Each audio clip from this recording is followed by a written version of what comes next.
As Democrats continue their attacks against President Trump, Representative Adam Schiff is now coming under scrutiny for his own ties to Ukraine. One America's Pearson explains. In the media circus surrounding impeachment, Democrats are eager to attack President Trump over his alleged ties to Ukraine, despite not being able to provide a shred of evidence of any wrongdoing.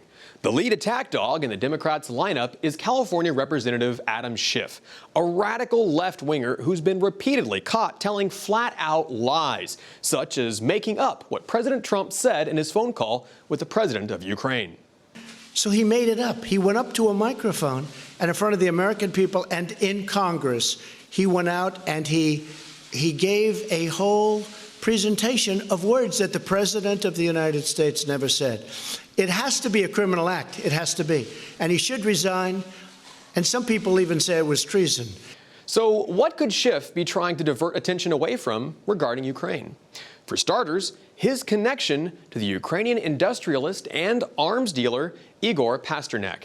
The CEO of Worldwide Aeros Corp, Pasternak makes weapons and airships for both the United States and Ukraine. And Schiff's ties to the Soviet-born arms dealer go back at least 6 years, to before the conflict in Ukraine even began.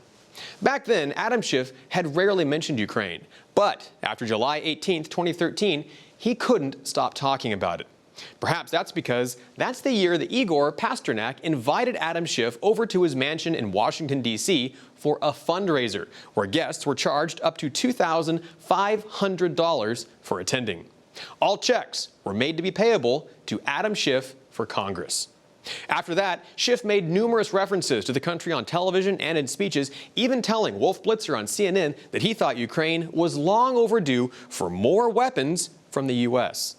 And Schiff's lobbying for Pasternak paid off, securing his company a $60 million contract from the Pentagon for one of its projects. But that's not all, as new evidence appears to show Schiff has received donations from 2 U.S. corporations tied to the $7.4 billion corruption scandal involving Ukrainian gas giant Burisma. A report from Gateway Pundit reveals Adam Schiff has received numerous donations from both BlackRock and Franklin Templeton Investments, both of which are now part of a criminal investigation for laundering money through Burisma. Considering his close ties to a Ukrainian arms dealer and his funding from businesses involved in a corruption scandal, it seems clear why Schiff would not only push his anti-Russian narrative, but also wouldn't want anyone investigating Burisma. But Adam Schiff isn't the only Democrat with a contradictory history involving Ukraine.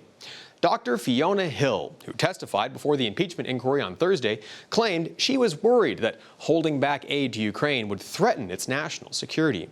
Hill is a foreign affairs specialist and formerly served on the National Security Council and explained Ukraine couldn't defend itself against Russia without weapons from the U.S. But that's a complete 180 from her position back in 2015 when she argued giving any weapons to Ukraine was actually a big mistake. In an article for the Washington Post, she insisted that giving Ukraine military aid would, quote, push Putin into a regional war and could even cost the U.S. our allies in Europe. Meanwhile, Democrats seem content to ignore that President Trump actually delivered all of the aid that was promised to Ukraine before, during, and after his phone call with President Zelensky, who has repeatedly said there was nothing wrong with the call. And all of this without Ukraine doing anything Trump was allegedly demanding. Not only that, but President Trump's support to Ukraine, including sending advanced Javelin anti-tank missiles, has been far greater than Obama's, who never provided any weapons and who, Fiona Hill testified, was actually afraid of upsetting Vladimir Putin by arming the Ukrainians. Despite this hypocrisy and the glaring holes in their investigation, as well as Schiff's obvious ties to corrupt Ukrainian corporations, Democrats seem determined to plow ahead at all costs, ignoring that President Trump has done far more to protect Ukraine than Obama ever did. For One America News, I'm Pearson Sharp. Want to see more videos like this? Click on the link below and subscribe to One America News on YouTube, and call your cable provider and kindly demand that One America News is added to your lineup. Call and subscribe today.